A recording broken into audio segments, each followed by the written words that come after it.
Hey all, Nick's here.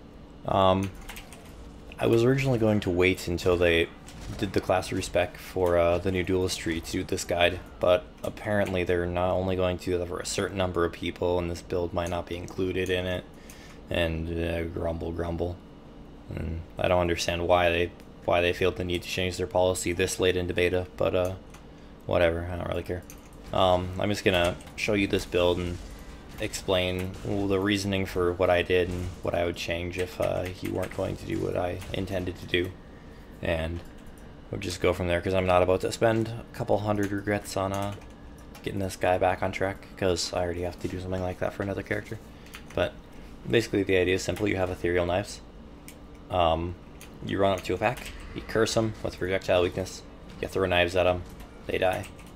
The build's a lot more aggressive than this. The benefit of it is that you're very, very tanky. You can kind of just like rush into packs, get in their faces, proceed to not care.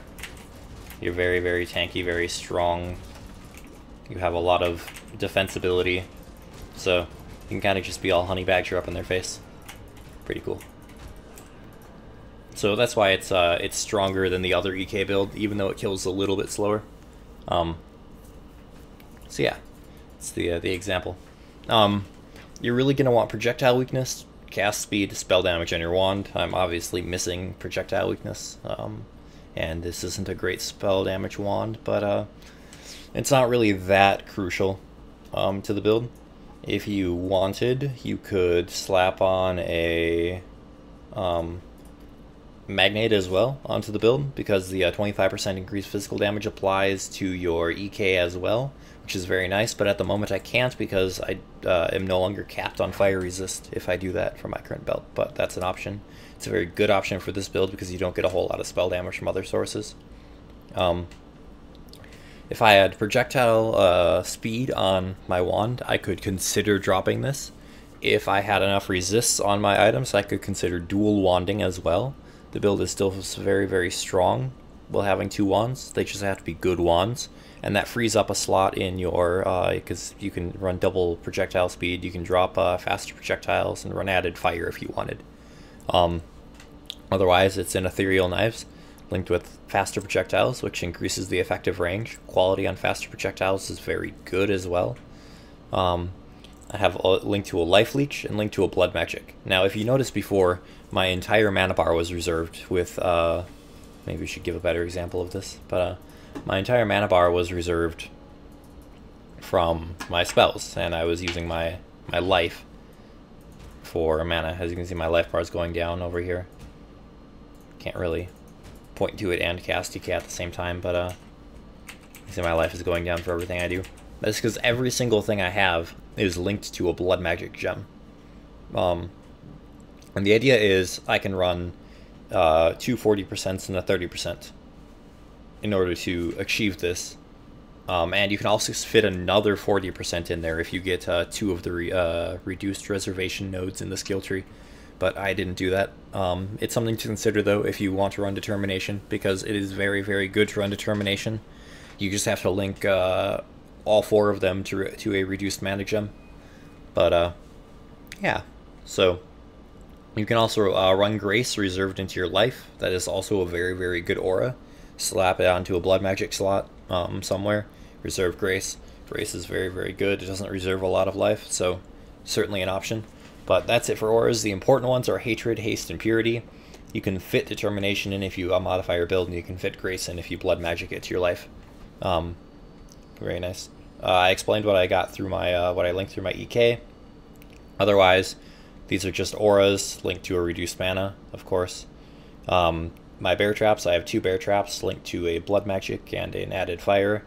I have blood magic linked to a skeleton totem because I like skeleton totem. Don't judge me.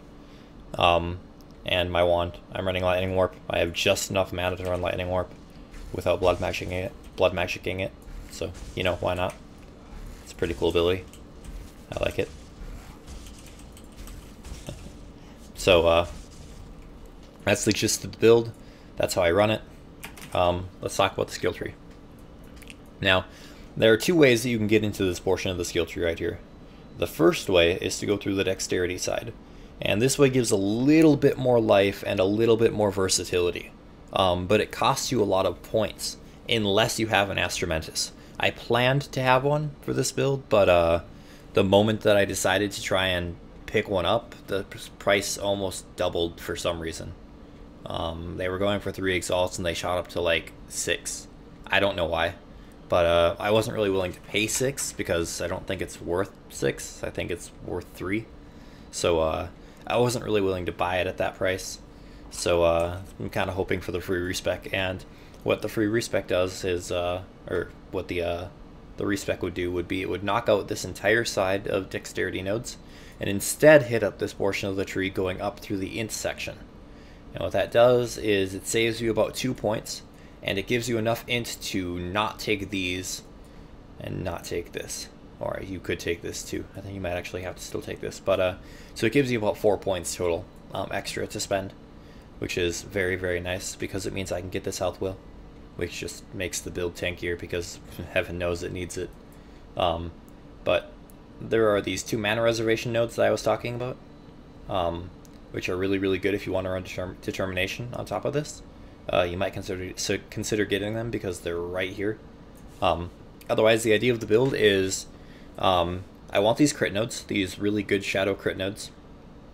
I want these projectile damage nodes, which I'd be picking up if I had those 4 spare points, for sure. And I also want as much regen, so 1%, 2.5, 4, 5, 5.4 total percent. Elemental adaptation, for sure. And with all of that regen, it allows me to run blood magic gems at no penalty. I did slap a life leech on to EK to help with reflect, but it's not necessary. You just have to be really careful with your play if you decide to go this. This is taking this out as a more glass cannon route. It opens up things like added fire for more damage. It's a lot more fun to take off the life leech gem if you're running in softcore, but it's not something that I feel is practical in hardcore. Otherwise, fairly simple stuff. I'll link the int version of the skill tree, the int path version, because I feel it's more practical. You lose a little bit of life, but you gain a lot more damage, and the loss in life is incredibly marginal. You just lose these 12% nodes in favor of picking this 12% node and picking up an 8% in its place. So it's incredibly minimal. And it was also kind of half experimenting with getting down to iron reflexes and a bunch of other things. I just wouldn't recommend it in the long run. It's not worth it. So that's the gist of the build. Fairly simple. Get lots of life, get lots of regen, which allows us to make up for not having the ton of damage that the Eldritch Battery version has by running a ton of really, really defensive auras, which allows us to build a bit more damage on our gear by running things like the Magnate, which I would recommend running by eventually opening ourselves up to run dual wands, which was the original intent of this build, was to run dual wands. I just don't have the gear or the resistances to make it work, but I intend to run dual wands at some point. Obviously, if you're playing softcore, dual wands is much more available and much easier to transition to because the risk of death isn't that big. But yeah, that's the basis of the build. It's very, very tanky, very survivable. It's really, really hard to kill yourself. You can also get these armor mastery nodes, which are very nice. But otherwise, I'd say this is pretty much it. So yeah, that's my the EK Marauder I've been running. The Marauder has hit level 80, so the build is pretty much done. I don't really plan on leveling past 80 because I don't really think there's anything to gain from it. I mean, I've played EK Marauders, there's not a lot of experience, so I think I'm going to retire this character, move on to a new one, get that Elemental Cleave Ranger going, because I really, really liked playing that character. Get that character 80, do a preview on that. Should be fun. So, in any case, thanks for watching, and I'll see you all later. Bye.